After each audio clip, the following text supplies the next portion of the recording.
Hello everyone, welcome to my another new videos. আজকে নিয়ে চলে আসলাম চুই পিঠার রেসিপি। অনেক দিন আগে এই চুই পিঠার কম্বোটা কিনে রেখেছিলাম, বাট রান্না করা হচ্ছিল না। আজকে রান্না করলাম, ভাবছি আপনাদের সাথে একটু শেয়ার করব।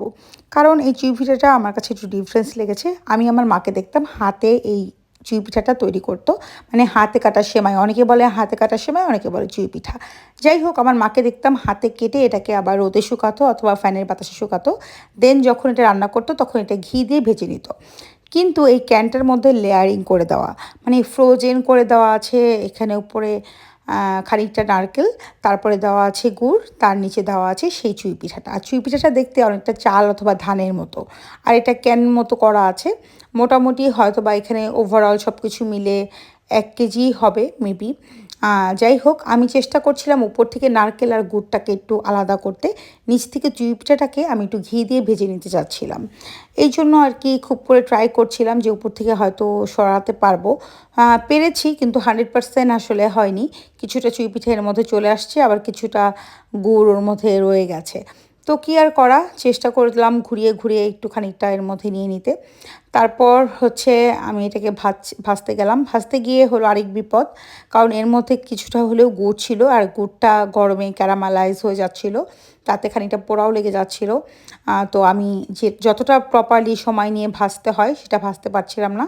এ পর্যায়ে আমি আরও খানিকটা ঘি অ্যাড করে দিয়ে নিয়েছিলাম যেন পোড়া না লাগে। তো ঘিটা অ্যাড করাতে খুব সুন্দর একটা স্মেল পাওয়া যাচ্ছিল। তবে আমার কাছে মায়ের হাতের যে হাতে কাটা সেমাই যেটা হয় সেটার মতো লাগছিল না। আর নারকেলটা একদমই ফ্রোজেন, একদম ঝুরো ঝুরো নারকেল, ড্রাই। সো নারকেলের যে একটা জুসিনেস, নারকেলের যে একটা স্মেল, সেটা আসলে পাওয়া যাচ্ছে না। আর ওদের এই গুড়টা ওয়ান কাইন্ড অফ ব্রাউন সুগারের মতো, দেখতেই পাচ্ছেন অলরেডি পোড়া লেগে যাচ্ছে।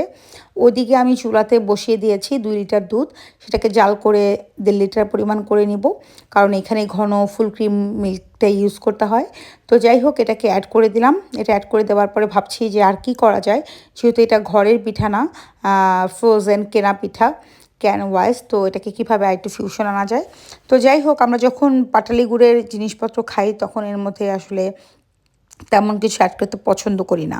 তারপরেও আমি এখানে দারুচিনি, এলাচি অ্যাড করে দিয়েছি, সাদা এলাচ আর দারুচিনি অ্যাড করেছি। তেজপাতাটা আমার কাছে ভালো লাগে না। পরে উপর থেকে এই ফ্রোজেন যে নারকেল ছিল সেটা দিয়ে দিলাম, আর গুড়টা। তারপরে একটু টেস্ট করে দেখছিলাম যে এগুলো সব কিছু ব্যালেন্স ঠিক আছে কি না। টেস্ট করে দেখলাম যে না, এটা একদমই পানসে। আমরা এমনিতেই খুবই লাইট সুগার খাই, মানে সুইটসের পরিমাণটা আমরা এমনি খুবই লাইট খাই যে কোনো ডেজার্টেই। তারপরে এটা অনেক বেশি লাইট, একদমই লাইট, মানে না লাগার মতো। তারপরে আমার নাফলিয়া.com থেকে নেওয়া যে গুড়টা ছিল, একদম খাঁটি দানাদার গুড়, আর এটার স্মেল খুবই অসাধারণ। আর এটা দিয়ে দুধ পিঠা থেকে শুরু করে সব রকম পিঠা, পুলি, পায়েস সব করা যাবে। কোনোভাবেই দুধটা ফেটে যাবে না, নষ্ট হবে না, কিছুই হবে না। এটা থেকে 2 টেবিল চামচ পরিমাণ অ্যাড করে দিলাম। এটা অ্যাড করার পরে খুবই সুন্দর একটা স্মেল পাওয়া যাচ্ছিল। আমি আরও ভাবছিলাম এটাকে কীভাবে আর একটু ফিউশন আনা যায়। তো ঘরে ছিল আমার পাউডার মিল্ক, আমি হচ্ছে এর মধ্যে বেশ খানিকটা পাউডার মিল্ক অ্যাড করব। কারণ রান্না যেহেতু করছি এটাকে তো আবার খেতে হবে, তাই না? তাই আমি এখানে 3 টেবিল চামচ পরিমাণ ভরে ভরে পাউডার মিল্ক অ্যাড করে দিলাম। অবশ্যই ডিপ্লোমার পাউডার মিল্কটা অ্যাড করবেন। আমি যে আসলে যে জিনিসগুলো আসলে রিকমেন্ড করি, কোনো কিছুই কিন্তু আমার প্রমোশনাল না।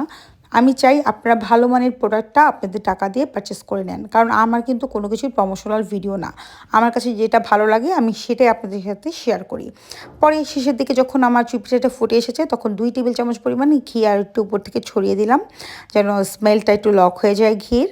তারপরে টেস্ট করে দেখলাম যে না, ওভারঅল এখন টেস্টটা ঠিক আছে। যতই ঠিকঠাক থাকুক না কেন, খেতে মন্দ হয়নি, ভালো হয়েছে। তারপরেও সেই যে মায়ের হাতের যে হাতে কাটা পিঠা, ফ্রেশ নারকেলের যে জুসিনেস, সুন্দর একটা স্মেল, সেটাকে আসলে মিস করছিলাম। বাট গুড় দেওয়ার পরে, ঘি দেওয়ার পরে, পাউডার মিল্ক দেওয়ার পরে মোটামুটি ব্যালেন্স হয়েছে। খেতে মন্দ হয়েছিল না, ভালোই হয়েছিল ওভারঅল। তারপরেও আমি চেষ্টা করেছি রান্নাটাকে মধ্যে ফিউশন নিয়ে আসার। ওরা বলেছিল শুধু লিকুইড মিল্কের মধ্যে দিয়ে এটাকে ভালো করে জাল করে নিলেই হয়ে যাবে নাকি, রেডি টু কুক। তো যাই হোক, আমি একটু ফিউশন এখানে তৈরি করলাম গুঁড়া দুধ দিয়ে, গুড় দিয়ে, লবণ আর একটুখানি ঘি, এগুলোকে দিয়ে আর কি ফিউশন তৈরি করে নিলাম। আমরা আবার এই চুই পিঠাতে কোনো কাজু বাদাম, কিশমিশ এগুলো ব্যবহার করি না, নারকেলটাই ব্যবহার করি। কেমন লাগলো আমার রান্নাটা অবশ্যই করে কিন্তু কমেন্ট করে জানাবেন।